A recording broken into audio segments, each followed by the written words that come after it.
Welcome to Ask a Puppy Trainer Show. This is where we answer all of your questions about puppyhood. I'm Bethany. And I'm Sparky from the Puppy Academy. We're excited you're here. And now, let's get to the show.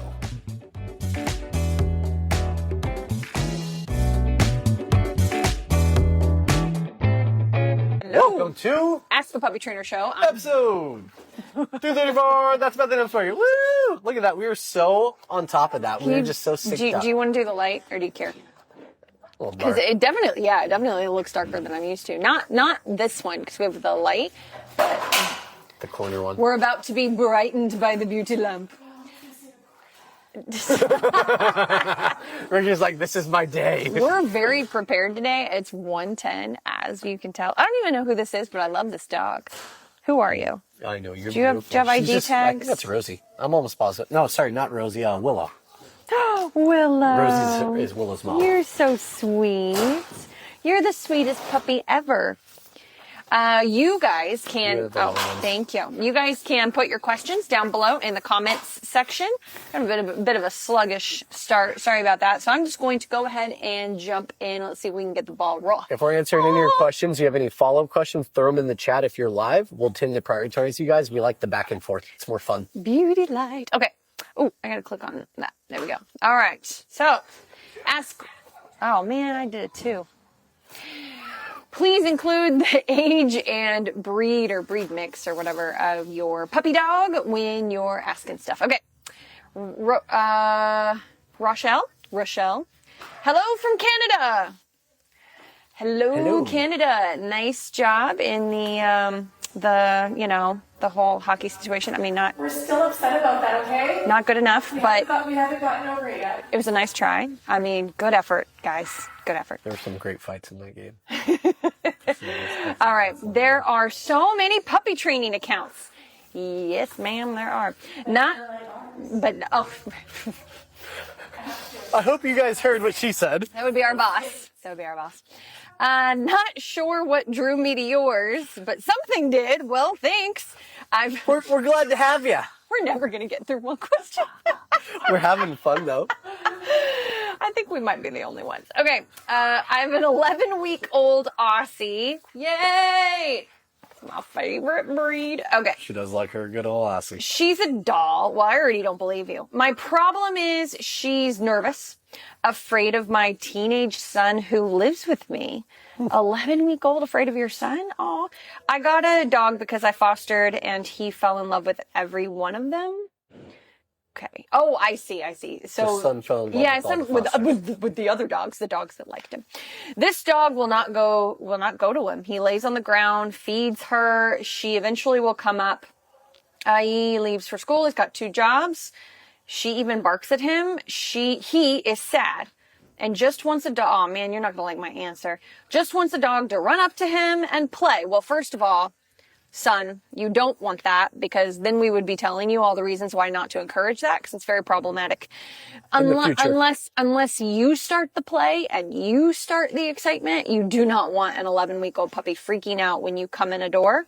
It leads to separation anxiety and all kinds of other things. Okay, anyway. This is our trainer brain activating. Yeah, I can't help it. We aren't being sweet. We're being trainers. You're sad. I would be too. This is it. It's very frustrating. Will she never be 100%? This is a tough one. She behaves like this with all males, all new people, loves my daughter, loves me. My daughter doesn't even live with me. Can you direct me where to go for recommendations? Okay. This is not Rochelle, right? Rochelle. This is not a one and done. Here's a few tips. Go work on them. Come back next week. See how you doing. This is actually a really serious situation, and I'll tell you why. Dogs and horses too, but dogs is what I can afford right now, so dogs is what I work with, are like my number ones. I mean, I live for these babies. I live for understanding them. This is our like ragdoll dog. I live for talking about them. You should see me at parties. Someone goes, oh, there's the dog trainer. I'm like, oh, don't do it. Don't do it. They ask me a question. 20 minutes later, I got a bunch of glazed over eyes. I knew you were going to say it. And I'm like, and then I've got my husband like this. And I'm like, oh, they were just trying to make small talk. They didn't actually want to know. No, they did actually want to know, but they wanted to be easy and short. Yeah, they don't really. I love dogs, but I want my children to enjoy living in my home more than I love dogs. Okay? And so I would really sit down and talk with your son.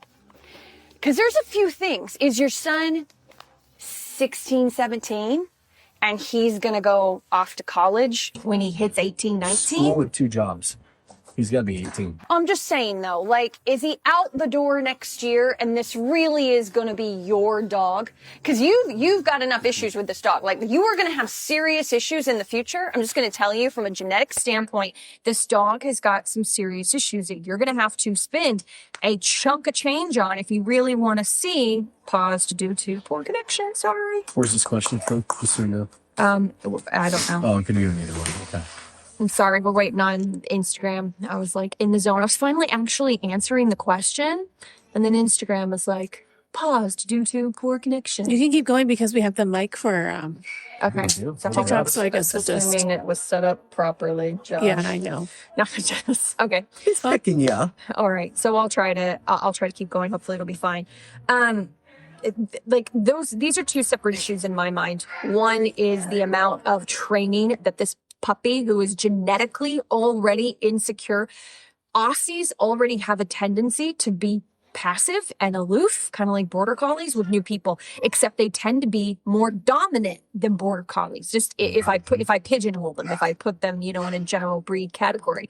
So you could have some serious issues with this puppy down the line. I would call the breeder just to have a conversation with them and just talk to them about what you're seeing. That's one side of things. The other side of things is how much does your son really want to be involved with this dog, be happy living in the home, helping you with this dog? Is he going to be out the door in a year or 2? Because if he's going to be out the door in a year or 2 and he's just like, whatever, mom, this is your dog. I get it. I can't have a dog right now. My life is too busy, too up in the air. It's not really about him, but he can just live pleasantly and exist with the dog, not really do much with it. Then I would say fine. But if he's going to be there still for a while, or if he's going to live at home, if he goes to college, like I would really, really have a serious talk with him on how to completely pull back. If that's the case, if this kid is going to live at home still for a while and really, really wants to be part of this dog's life and, or is going to come back home a lot. If it's that scenario, I would really ask your son, like, okay, we're going to have to do like a complete switch. I'm going to just let the dog out of crate to potty. And we're going to treat this dog like it's yours. And there's no affection from you. You have got to totally pull back. It is not your dog anymore. You're just paid to take him out for potty a few times a day when your son can't. And the son now has a 3rd job. It's to get up early before school and work with the dog. To work with the dog when he comes home, play with the dog when he's half asleep before he goes to bed. And you're just doing potties and he feeds the dog. And there's a specific way to do that too. I would consider looking at our online school program or getting into an in-person program of your own. I would really suggest in-person for this situation. We're a good resource, but for what you're already dealing with, that 11-week old, that's a little bit young to be seeing what you're seeing with the feared It's a males. lot too young to see what you're seeing. No. Nice. So if you did our program, it'd be a resource, like a reference resource. Yeah. You see all our videos. You could have like access every Wednesday, but a private trainer who comes to your home, you probably are going to need some help. Would you recommend female or male? I feel like female to like get the ball rolling, and then maybe consider investing in a male trainer in like 6 months or so. To change it up. How do they qualify the right trainer for this? I mean, I would get a balanced trainer that has experience in puppies. Yeah. Do not get a balanced trainer where his whole Instagram is nothing but like sport dog and bite work and German Shepherds, Belgian Malinois. Yeah. You need to have someone who also has experience with like younger, softer dogs. Yeah. because it's a very different approach. You can't be as intense with a younger dog. Yeah. Their brain doesn't bounce back like an older dog does. But who's used to working. Exactly. But this dog cannot be babied. I would definitely get a balanced trainer. It would just be one with a lot of experience with herding breeds that are younger, under 6 months. And depending on your area, if you have like a more like rural area to like your more urban area, reach out for a trainer who lives in the more rural area, because that person is going to be able to like think like your dog does better. And you could do quite a bit with your situation, only briefly. You could do quite a bit through Zooms too. So if there's some trainers you really like and you want to see if they do 2 to 4 Zoom appointments, that's what I would suggest for you. Actually, I would really consider that. And then when you get the ball rolling, then you've got to get in person, because you're going to be dealing with some serious reactivity down the line and some potential other more serious behavioral issues, because from a genetic standpoint, your puppy is already having, it already doesn't like people, and that's not normal. I'm sorry to say, I'm not trying to be mean. We deal with it all the time. It's our job. We're professionals. So it's literally why people call us. But again, that's why you're here. Yes. Right? But that's why we also know that is not normal behavior for an 11-week-old puppy. We have got to move on. Sorry. You want to do one of yours? I got to do one. You want on Okay. tickety-tack? I feel like every time. Oh, shoot. No. There was the beginning. Sit up when you do it. You're not even in frame. Damn it. Okay. All right, it's super laggy. Let it catch up. My 7-month-old doodle hates being home alone. Won't settle in crate. What can I do? I feel like every time I leave, I'm making things worse. She's fine in her crate when we are home. That was going to be my first question. How does she do when you guys are home? So glad you're reading. Yeah, I know. Well, I do like these questions too, though. He does, yeah. I want to think about what your dog has done before you leave and when they're in the crate. So I like to check 3 boxes off, and I'm preaching to the choir because I say this every single week, and I'm going to probably keep saying it every single week. You have physical, mental, and the ability to exist that you have to check off, like your boxes, before you're actually able to put your dog in the crate and then leave for a period of time. So if you're home with your dog, you put them in the crate, but you're always around that crate, that's your first adjustment. So crates need to be as far away from you guys as humanly possible. So while they're sleeping, you have distance from them. That's how you're going to get your best like separation anxiety breaks, to where you start improving and working through it. When they go in the crate, they're actually learning. I know. Wow. She is just... I was like, if Ricky looks, I know a dog is doing something cute. Your big goal is that when you put them in the crate, like if I'm in the living room, my crate's going to be in the master bedroom. If I work in the master bedroom for work, then I'm going to have 2 crates. When I'm working in the master, she's in the crate in the living room. When I'm in the living room, she's in the crate in the master bedroom. And I also want to do training. I want to do walks. I want to do mental stimulation. I want to do some existence work. Are you poking me or scratching her? I'm scratching her, so she's pushing on you. Shut up and stop talking. No. I mean, that's fine. You can do that too, but it's fine. Once you check all 3 of those boxes, you need like a 10-15 minute walk. You need 10-15 minutes of training. You need to help your dog learn how to settle around you for whatever short period of time that is, whether it's 30 seconds for a 14-week-old puppy or it's 25 minutes for a 6 to 8-month-old puppy. You're getting used to acclimating them to being calm in your presence. When you put them without in the crate, being pet, so not this. I don't mean this. And then when you put them in the crate, they've already had all those boxes checked, so they're more likely to be able to sleep, relax, and settle. Your first step is to move the crate away from you guys when you're home, if that crate's even around you. So you start moving away from the separation anxiety there. Your next step is making sure that you're doing double stack walk, play, and training before leaving, for when you guys have to leave the house. You're going to do a little bit more. I know, I'm going to explain it. Don't give me that look. You want to do a little bit more for the times that you're leaving the house with the dog in the crate, but also set up too. That double stacking basically means that if I normally do a 10-minute walk, 10 minutes of training, and then like 10 minutes of play or existing, I might do a 15-minute walk. I might do a 10-minute training session, 10 minutes of play, another 10 minutes of training, and then maybe 10 minutes of existing before putting them in the crate. Now I have my dog in the crate, and they're still not going to be okay with you guys leaving. So it's the setup too. It's put your dog in the crate. Hey guys, do you have your shoes? Do you have your backpacks? Are you ready? All right, yeah. Someone put the dog in the crate. Let's go. Boom. Dog in the car. Let's go. Go out the door. Come on, kids. I'll meet you in the car.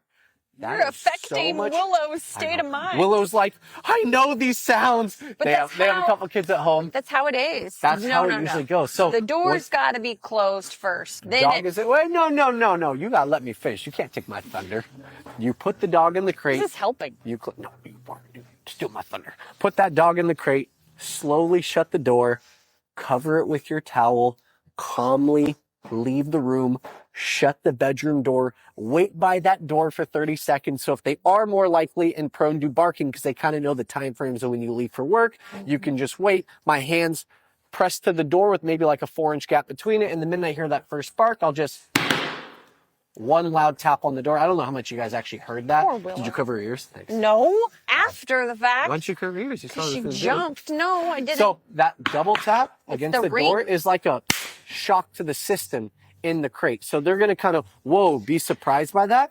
It gives the brain a reset. You're not going to do it multiple times. It's kind of like it works or it doesn't for some dogs. If you do the tap on the door, the dog doesn't settle back down, then just ignore, kind of leave the room. And then as you're getting all your stuff ready, we don't want loud footsteps going towards the door. I'm like, all right, guys, does everyone have their stuff ready? Are we ready to leave the house? It's kind of a quiet, calm entourage out.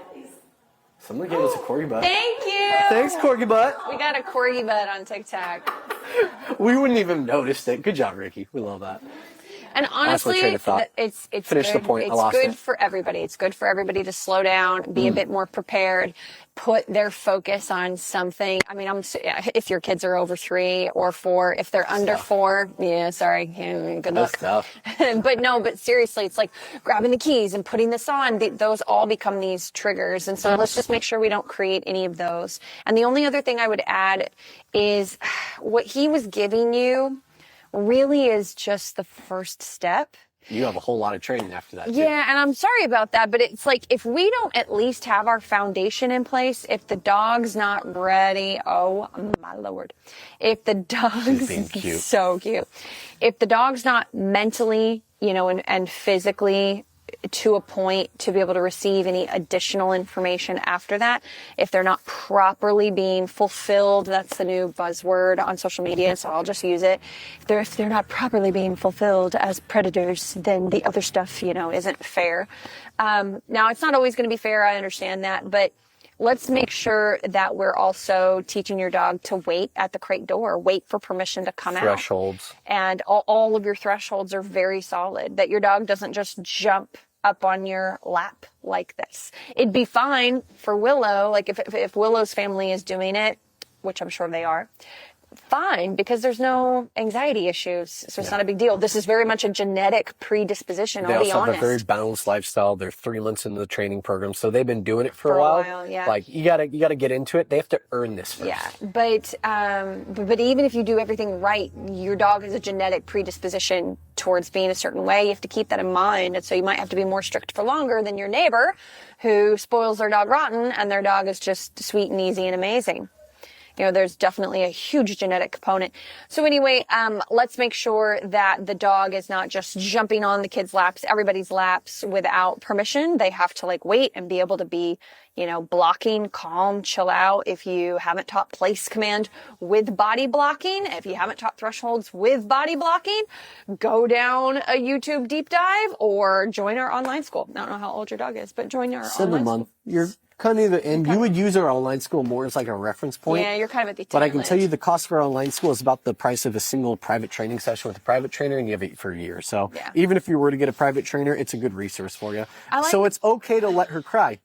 Yeah, it's okay to let her cry. You're not there, so you wouldn't even know. I just wouldn't, I wouldn't leave it alone if I can hear physically touching the crate.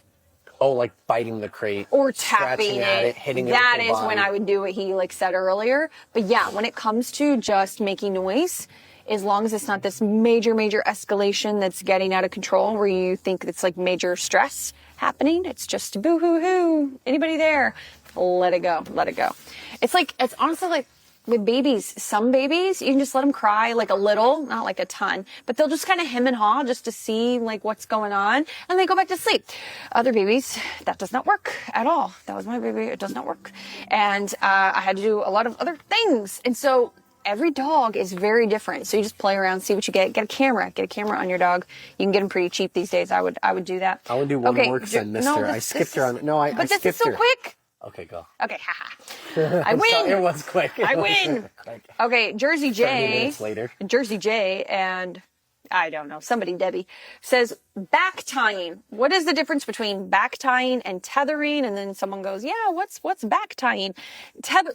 If I say tether, I kind of mean it's like tethered to you, like you're tethered to like your waist belt or something like that. Back tie is where the dog is back tied to something else that they can't physically move, preferably. Like you just take the end of a leash and the clip and you go around the edge of a chair leg, and then you back tie on a flat collar or harness, depending on the breed and type of dog and age of dog. And they're back tied somewhere, unable to get anywhere. Yes, thank you for all the fun stuff on Tickety Top. We're getting all kinds of cute stuff. I don't even know how you do all that. It's so fun. But anyway, that's the difference. All right, go ahead. But I mean, another trainer might say, oh, just tether the dog to something. And they don't necessarily mean you. That's just probably what we meant when we said it. Go ahead. Yeah, I would even reference that too on accident. All right, Kristen, I have a 7-month-old Maltipoo. Remember, he reclips the things. Oh yeah, he likes me to look at the camera. Kristen, I have a 7-month-old Maltipoo. She was crate trained and did great up until recent spay. Now she is terrified to nap in crate. She still sleeps well overnight in crate. I'm willing to bet you that's more separation anxiety because she maybe spent the day away from you. She may have stayed at the vet overnight for hospitalization. A lot of times that's just a separation anxiety spike, in my opinion. Maybe you have a different one. I would go back to your basics. I would make sure that my dog's waiting at threshold when coming out of the crate. I'm not just putting him in the crate for an hour and a half or 2 hours. I'm doing crate patterning. So I'm making crate a training routine. Reward is coming out of the crate with your release. Going in the crate is also reward. So you're basically putting them in front of crate. You put them in house. You might have to assist them to go inside of it. They try to turn and rush out of it really quick. I'll shut the door, pause. I see that moment of settle. I open the crate. They try to dart. I close, say no. I wait the settle. I wait out the settle. Then I open. I know I'm tongue-tied today. Then I open the door, break. Easy invitation. You could even do come to a sit, but I feel like their brain is going to be overstimulated, so they won't follow food. Once they come out, it's just literally right back inside, close, pause, open, pause, calmly invite them out. And I'll do this 5 or 10 times. I tend to do that when I'm finishing out my crate window, and I know they're not desperate to potty, so not my morning potty right when I wake up, but my 11 a.m. crate routine. I open crate, I do this 5-10 times, then we have our hour and a half of free time, however long you guys are doing. I'm going to put my dog back in the crate. I'll do it another 5 to 10 times with food. I make it kind of like part of training. It's meditation. Calm. Yeah, you're calming your dog down. Yeah. And by the time they go back in, I realize I'm looking at the wrong screen. And by the time they go back in, you're just basically getting a slightly calmer dog. It's not going to work miracles. You're not going to have a dog who screams for 2 hours right now, just stop barking out of nowhere. Yeah. It's going to happen for a few weeks. If it's really, really bad separation anxiety, which I don't think it is because your dog wouldn't sleep overnight in the crate as easily as they are. So I think it's almost like a window of frustration, like a piece of like a stage of adolescence you're getting, testing boundaries, seeing what the bark does. And if she's been let out from barking in the past, add another couple weeks to how long this will take because she's been rewarded for it. So we got to backtrack a little bit, build up the confidence inside crate, and then work her through it. Another one is check all 3 of your boxes. Physical, mental, existence. Don't go through them all again. Basically, you're just working the dog down so they're more tired in the crate. That lowers the anxiety too. So I'm gonna start yelling. If you go back, or you look at the repeat, if you haven't been on here for a while, these get reposted. The first 15 minutes are on here, and then the full 30 is on YouTube within 2 days. If you look at a previous question that we had about crate, he really goes in detail what to do. That would be your next step. I just want to say that this is really common for your breed. Your breed is not exactly built for resiliency. Just be honest, that breed mix, I had one myself. And you have to be like a Labrador. If that happened to a lab, I'd be very surprised. They're usually bred to be more resilient. But I'm not surprised by the breed that you have. Going to the vet, having a surgical procedure is traumatic. It's traumatic for me as a human. It's traumatic for the dog. And then, to be honest, we don't know what happened at the vet. Something could have happened at the vet that had nothing to do with her. It could have been the neighboring dog went through something really, really tough where everybody had to rush around and it was just a lot of energy, a lot of fear, pheromones. It could be a number of different experiences. It could be a dog getting a shot and the dog screams a little loud, like not your dog, but the dog next to her. A different dog, yeah. My dogs would get very nervous, express their anal glands. It could be nerve-wracking for for dogs. It could be, or it could be none of those things. It could simply be the genetic component, the breed component that I mentioned. It could be, I'm not saying you did this. This is just out to the general public, but we do get this a lot. Dogs get babied when they come back from being neutered or spayed. They get babied at the vet too. Yeah. And that's the worst. And they really get babied, and we see issues like this pop up. And so anyway, just take all of those things, into consideration when you're wondering why in the world, did this happen? So we have an anxious dog. My dog, 13 years old. She's been anxious her whole life, especially when we go to the vet for many, many years until my wife actually worked with Bethany before I even came to meet her. It was all about just getting affection, making sure she was always happy everywhere she went. And then after she worked with Bethany, it was about managing the environment, making sure the energy was calm. And now when we go to the vet, I can't take credit for it. I wish I could, but it was her and my wife. Now when we go to the vet, the vets, there's an expectation more from you guys, not from your dog, just so you know, to be sweet and kind and loving and like overabundantly sweet to your dog. It doesn't actually build a lot of confidence. If it's a really friendly dog who's already super confident, it won't matter. Fine, yeah. If it's a nervous dog, like our ladybug, it doesn't make her feel better. Yeah.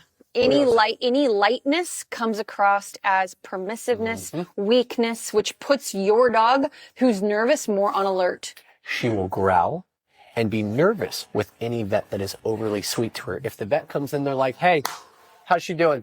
Doing good. Oh, hey, baby. Oh, no, please don't talk to her that way. You can just be stern and serious. She actually does much better with that. And the vets are like, oh, it's like they release a breath. Like, thank God. And then they get down. They're like, all right, more clinical. And the dog will just sit there neutral. And this is a sweet dog. Yeah, sure. She's incredibly sweet, Yeah. but she's nervous in a new environment. She's nervous when meeting new people. When we meet new people, I say, ignore the dog. She'll come up to you when she's ready. And that will end up being the form. 13-year-old dog, not 4-month-old dog. 4 months shouldn't be doing that, but it's a gradual process. Sorry, I'm getting in the weeds now. I got to move back. Okay, we're in, since we were so late, we'll do one more, quickie. We're 10 minutes late. We got another 5 minutes. I know. She was like, but look at this thing. Look at this thing. She's just like, She's asleep. Okay. She's actually asleep. I like this. How to get my 5-month-old Mini Bernedoodle to listen without always having a treat in hand.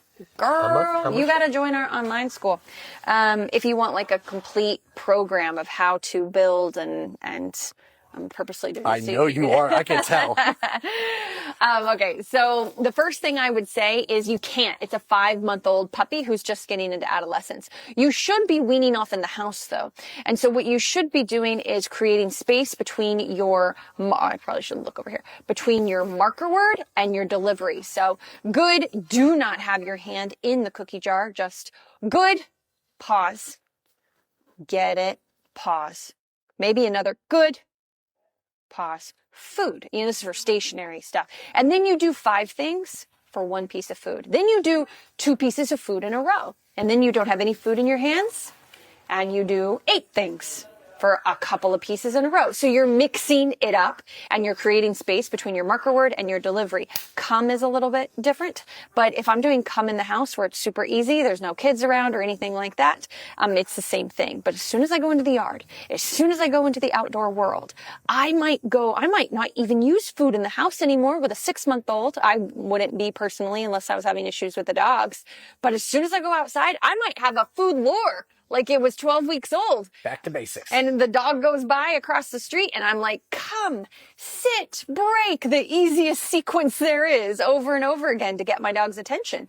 And so that's how you do it. And then to be honest, if you are doing a purely positive reinforcement program, totally fine, but you're going to be using food like that forever. Now there is a way to wean off of it the way that I just said, but you should always have food on you. Expect to always have food on you when you go outside. If you do different types of programs, some that are a little bit more rooted in maybe dog psychology, some that's more like body work driven, some that's more balanced, tools, no tools. There's just so many factors that will kind of give you a bit of an equalizer where you might wean off of food more, or if you have fear issues with your dogs, you might never wean off of food. It really just depends on the dog, your relationship with the dog, and the route that you're going. But at 5 months old, totally normal. totally normal.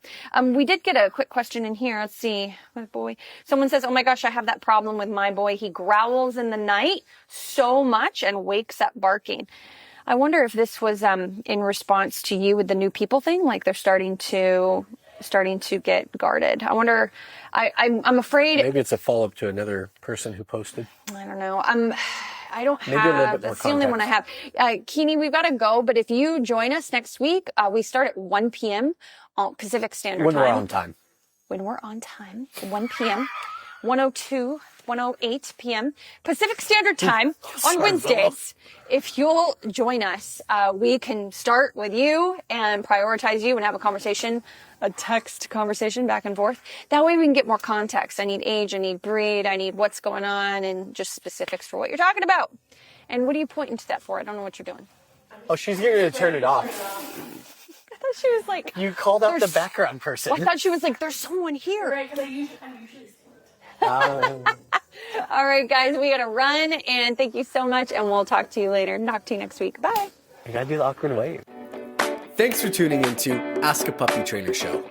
We hope you found some advice that you can use to help make puppyhood a little easier. Don't forget to join us live every Wednesday at 1 p.m. Pacific Time on Instagram or TikTok at The Puppy Academy.